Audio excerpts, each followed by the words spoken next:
said the British came as East Indian Company, which acted through the British monarchy, right?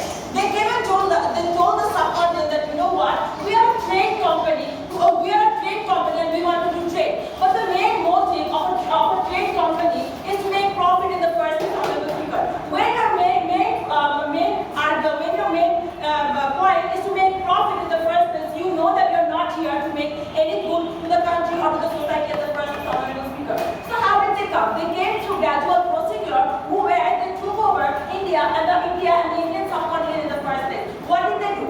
They came through military power by carrying guns, cannons, and more weapons, which India did not ever see in the first place on the speaker. What happened was this intimidated India and the Indian subcontinent as a whole, which scared them and made them feel that that the British people are more superior to them, which caused an inferiority complex to them in the first place, right? So when you know that the person you are facing in the first place has guns, cannons, and whatnot, you know that you are not capable enough to face them in the first place. So wait a minute, through a gradual change, they took over India, and this takeover has caused more harm to India and the Indian subcontinent in the short run and in the long run, honorable speaker. Now let me tell you how. What did they do? Their main motives were that they did more harm in many sectors, and their harm does not outweigh some of the minor benefits that the British colonization did to the Indian subcontinent as a whole. So what are the constructives that we tell you? And let me start by giving you an example, honorable speaker. The Bengal famine, right, which happened in the 18th century, where crops were failing and no sort of crops were growing. What happened? Many millions of Indians and the people of Indian subcontinent died. Why? Because the British people did not let them grow rice, right? A country cannot survive without rice in the first place. What they did, they made them grow cash crops instead. This showed how ruthless the British people were to the Indian subcontinent in the first place, honorable speaker. So we believe and we tell you on and on how ruthless and how irresponsible this British colonization had an impact on the subcontinent, honorable speaker. Now moving on to the constructive, what I'm going to tell you, we are going to show you from the government side how it created political division internally within the country, which included, we are going to tell you about how it had economic exploitation. The basic problem and the main problem was the economic exploitation. We are going to talk to you about this in 3 layers. My second finger will come up and talk to you about how it created social and mental harm and how huge systematic massacres took place gradually on and on during this British colonization. Now moving on to the first constructive, which is political division. Honorable speaker, understand this. The British used money and manipulation to create internal chaos and tension between the different people and isolated groups of the subcontinent in the first place. What they did, they went to one state and said that, you know what, that state did this, that state did that, and they hate you for this.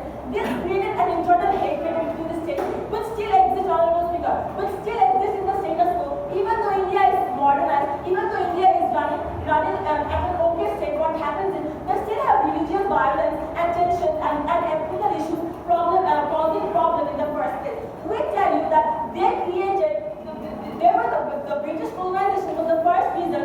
The reason what happened was India had internal divisions within the country. They have Lahore, they have Punjab, they have Gujarat, and they have some drastic culture and traditions that they collide internally to such a major extent that they have internal collisions existing as of now. As of now, you still see that one state, the people of one state does not like the people of another state, and then they have religious collisions and religious violence still going on in the current state of Scotland. So we believe that British colonization still has an impact on the modern Indian subcontinent, which leads them to not being developed to that greater extent as any other individual country did, honorable speaker. We also tell you about how India has always been running on kingdoms and empires, right? When Ashoka fell, Mughal Empire developed, right? So this has been the format and the platform through which India has developed. At that time, when the Mughal Empire was there, India owned 23% of the world economy, honorable speaker. But what happened?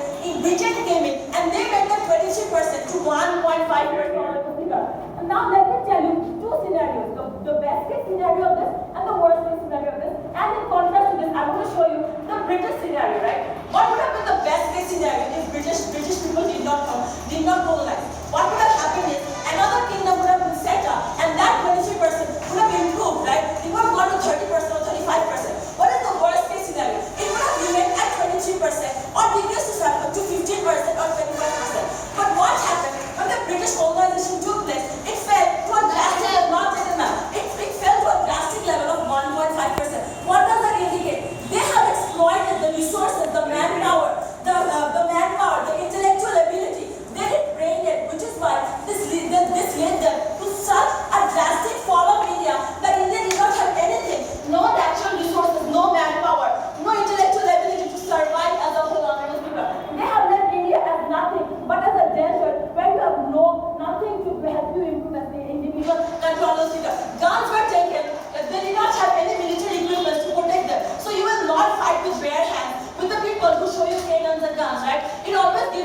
decision power, and this makes you feel inferior, Honorable Speaker. Now moving on to the second constructive, which is the economic exploitation. Honorable Speaker, what happened? I have already shown you how